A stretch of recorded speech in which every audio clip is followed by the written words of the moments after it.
Welcome back to another episode of Flight School. You're probably here speaking, Denzel.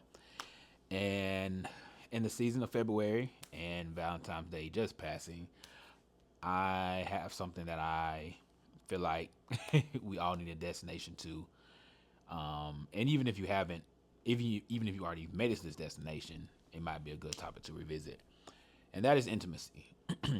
Intimacy is something that I can honestly say that I struggle with, something that just held me hostage for a long time. I didn't have the words for it. I didn't always understand it, and I didn't know how important it was. I may have brought it up in past videos, but for this season of my life, it's been more intentional and not through my own doing because it made me like super uncomfortable. But in that context, God has really shown me and has revealed to me even today as I'm recording that he wants intimacy with me first before I try to seek that in other things and other people. So, hope you're ready for the turbulence. I've been feeling turbulence all weekend, but it's been healthy for me, and hopefully, this helps you too. So, with intimacy, the definition of intimacy is to be close, some type of form of familiarity. Wow, that's not the word. Familiar. Excuse me. Been a long day. Our friendship slash closeness. And we can have intimacy with our partners, romantic interests, our family members, our friends. Anybody can you can form some type of intimate relationship with somebody. And it doesn't have to be sexual. Of course, me in the past thought intimacy was strictly sexual acts. And that's so far from the truth. But as much as we want to be intimate with those people, God wants us to be intimate with him. And I don't think sometimes we're taught that. We're taught to I've been taught to like draw close to him, but sometimes we have these phrases and there's no definition. There's no how do I apply this outside of just praying. Of course, praying is important and it's like the foundation of it. But outside of that, what does that look like with God? So for me, and hey, please correct me if I'm wrong, but so far this is what I'm learning. It doesn't mean that it won't change in the future. So for me, everything you do with people is the same thing you'll do with God. As far as being intentional about being intimate with Him. So as much as you would talk to somebody about something, you will run to a friend to vent to them about something that happened at work, something that happens with your spouse, your kids, just day to day life. God wants that too. It doesn't have to be super deep. It doesn't have to be formatted in a certain way. I think he, I could be wrong. I think he wants to know that, hey, my child is going to come to me regardless. Good news, bad news, and I'm guilty of it too. Coming to him when it's only something bad. And it's like that's all I'm good for. Just a quick fix. You might tell me thank you and your thank you lasts for 2 seconds and you go on about doing what you want to do. And that's not the type of relationship he wants with us. As my pastor puts, like if you want to settle for that level of intimacy with him, just being a fix it God and basically, and then the thing that you want to fix more times out of none is stuff that you've done or stuff that you allowed and stuff that you participating in. Now you want him to fix it, and then you want to go handle things how you want to. And he was like, "I have better for you. I have more for you.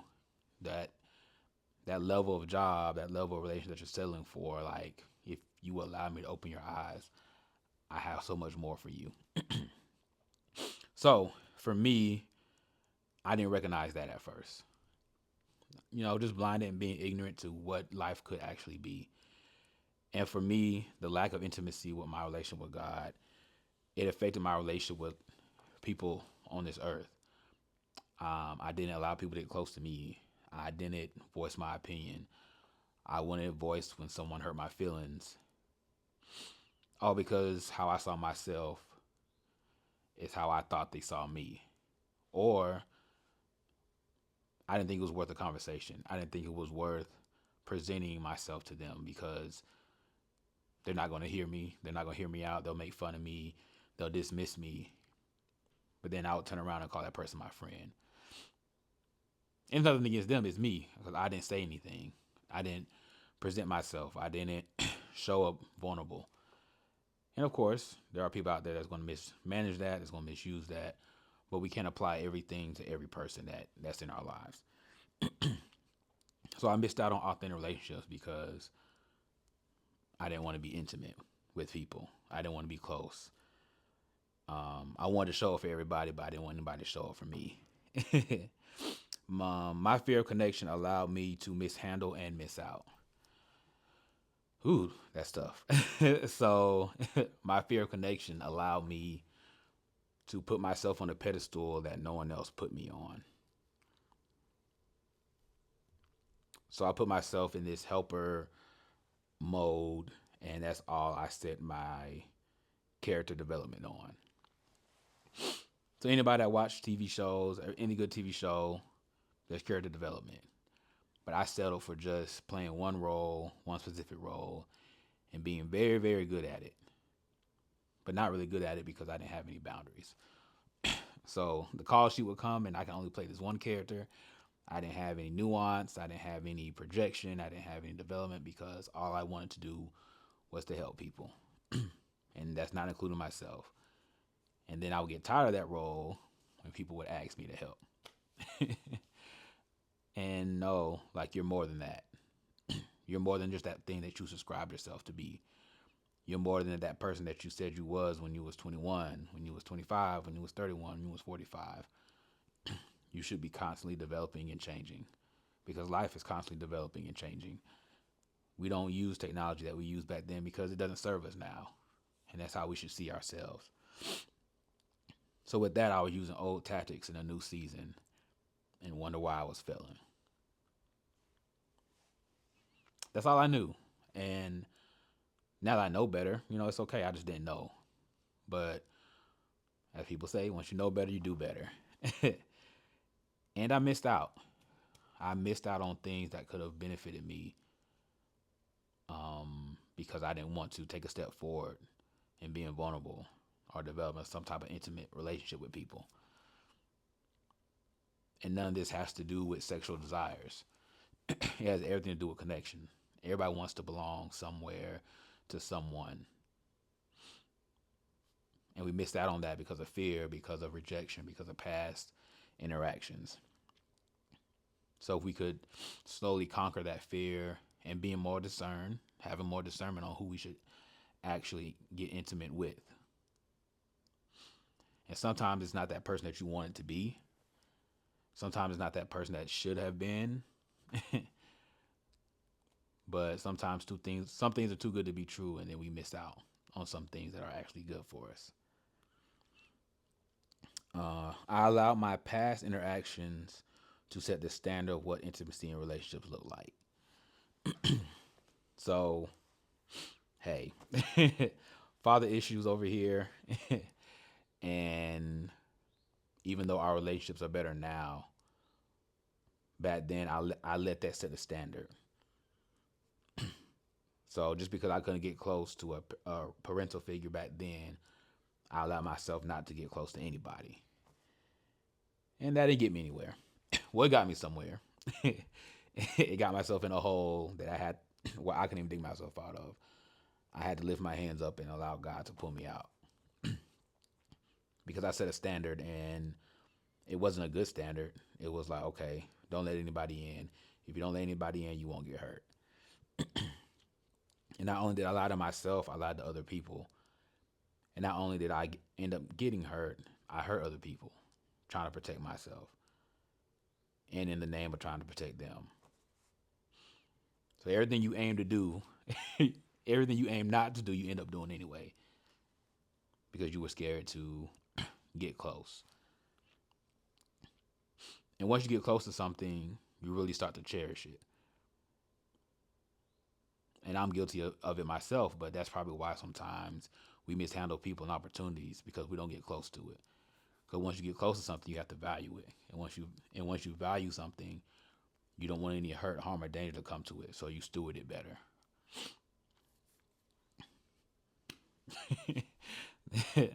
That's why we can just go back and forth between jobs and people and other things because we don't allow ourselves to get close to it.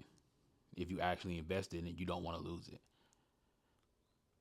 and that can be used in a negative way too. Like I invested so much, guys tell me to let this thing go, and I don't want to, but that's a whole nother story for another time. So if you have kids, you love your kids, so you're going and you invested in them, but you want to invest in your spouse or you want to invest in the mother of your children, even though you guys may not be together, you want to invest in her because of whatever reason. But you want your kids to be taken care of, but you don't have custody of your kids, which is fine, but you're not taking care of the person that's taking care of them. And I don't mean like solely taking care of them because that's not your job, but you don't want to pitch in because of some past interactions. So hope that wasn't too much. That's what came up for me just now. That wasn't even in my notes, but yeah, so many times we allow our past to affect our future way longer than it should have, all because we're scared of connection. Because we don't want anybody to hurt us. We don't want anybody to see us at our lowest. And your lowest isn't money or status. It's like I'm mentally and emotionally not having a good day. I'm supposed to be strong, even though I'm having a weak day. Just saying. um, so, what does it look like? How can we apply trying to grow and lean into intimacy with God? Once again, just like you do with other people, you talk and you listen. Or you might need to listen and then you can talk. It goes back and forth. Your prayer shouldn't just solely be filled with you asking for things and talking. Or maybe sometimes you don't even start your prayer by talking, you just sit in silence to hear what he has to say. And you might not like what he has to say. I know I haven't as of late, but it's all been for my good. It's all been to develop me and to mold me into the man that I prayed to be. And that development and that journey has not been easy. It's actually been kind of rough. But I can look back and I can see like, wow, you really been doing your thing, and I've been like in this boot camp, and he has steadily shown up and shown out. So yeah, something that he had to remind me. Well, not even remind me. Well, remind me for him, but like let me know because I thought I would say it, I would read it, but I didn't really reflect on it. He wants to make you an all around better person. So many times it's like, God, what do you have for me? House, cars, money, financial burden, financial burden, financial burden. And while that is real, let's just be honest, like, hey, we're always in a tight spot. Like, I can't really talk about other things because money is an issue. And don't get me wrong, money can be an issue depending on your situation. But he's bigger than that. He's bigger than your financial burden. And it's so easy to say. It's so easy to say. And I just recently kind of got out of that. Because I was just always stressing about money. And now I'm just a person living in an apartment by myself. So I can imagine a family or a single mom, a single dad with kids. And how are you going to tell me just to ignore that? And I'm not asking you to ignore it. Acknowledge it and bring it up constantly to him and watch him mold and transform you. And it's not going to be in the way that you think. It's not going to happen the way you think. So many times I might have asked to get out of a situation or to help me with a situation. And I wanted him to provide it the way I wanted him to provide it. So, for example, let's say I needed a bill to get paid and I didn't have the funds. So I want him to miraculously put $100 at my door and then I can pay it. Or Maybe he'll send somebody to ask you, do you need help? And then my pride will tell me no. Will make me tell that person no. So is it really about the money, or is it about your pride? And two things can be true. I can provide money, I can provide resources, but you're too prideful in what you can do. So I sent help, but you don't want to accept it, or you don't want to ask for it, or maybe you've, in past seasons burned bridges, and now, through past action, like I don't want to ask for help because I know what I've done in the past, and he's trying to help you get rid of all that because you can't hold yourself in this new season of life based off decisions you made in the past. It doesn't serve you, and he doesn't want to deal with the old you. He wants to deal with the you right now. So yes, you may have to deal with consequences based off past reactions, and he'll even help you with that. But he doesn't want to talk to 21-year-old Denzel. He don't want to talk to 25-year-old Denzel. I'm not 25 anymore. He wants to talk to 34-year-old Denzel. And there may have been things that I dealt with at 25, and he wants to walk me and usher me through that as well. But he doesn't want to talk to that Denzel. He wants to talk to this Denzel now. He'll help me heal that younger child inside me that wants to be accepted and wants to be liked. He'll help me with that. But that season is past. This season is now. And he wants you to present yourself to what you're experiencing now. And he'll show you things that, oh wow, like I didn't think of it that way. So, something else I had to learn that he wasn't here to hurt me. So going back to the dad issues, and I've talked about this before, he doesn't want to hurt me, and I was wondering why he kept having me read certain chapters over and over and over again. It's because it was an area that I lacked. Still working on. It's an area that I'm not familiar with. It's an area that I'm comfortable in. I'm not comfortable with receiving things, gifts, love, compliments. Like those things made me feel super uncomfortable. And even in that, he has showered me in that so I can feel accepted, not by people's standards, but look by him. He wants what's best for me, even though it may not look like how I want it to look. And I can honestly say that, hey, I want to pick this path, but the destination is so worth it because I tried it my way, and if anything, it does a lot of damage to not only me but other people, and that's something I'm not proud of. So, last but not least, if you want intimacy with God first, and then even with other people, it's a couple things that you got to be ready for. You have to be ready to talk. You have to be ready to be uncomfortable. You have to be ready to be held accountable, and you have to be ready to have a standard set in place. You have to talk. We don't like to talk. We like to buy our way or give, or hey, depending on your relationship, like you like to sex your way out of certain conversations or things. But you have to talk. It's just no way around it. You have to open your mouth and present your issues, your transgressions, your hurt feelings, anything that may be bothering you. You have to present that. Get comfortable being uncomfortable because it's not easy. It's not easy telling somebody that they hurt your feelings and anxiously waiting for their response to be a good one. Because sometimes it's not a good one. You have to be ready to be held accountable. One of my biggest things, being held accountable, because intimacy, especially like with a friend or a partner, like there has to be a sense of safety. So if I can't hold you accountable because you made me feel some type of way, this is no longer a safe space. And a standard has to be set in place because if we're going to be intimate, we have to protect this intimacy, and we can't just do anything with this space. This space has to be cultivated, has to be honored, it has to be seen as a place of I can't even think of the word, but that I can come to. I want to be able to come here and let everything down. I have to put my guards up when I go out in this world because just in case. But when I come to this place, I should be able to take all that down. And if this is not a place where I can constantly change, rearrange, and be uncomfortable and have those tough conversations and deal with those tough things, then it's no longer a place of development.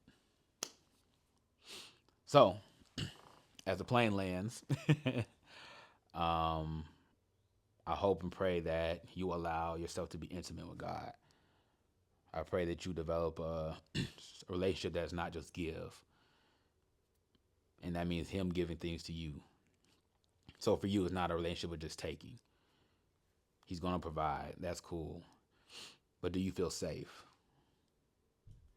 And if you don't know what that is, just ask Him.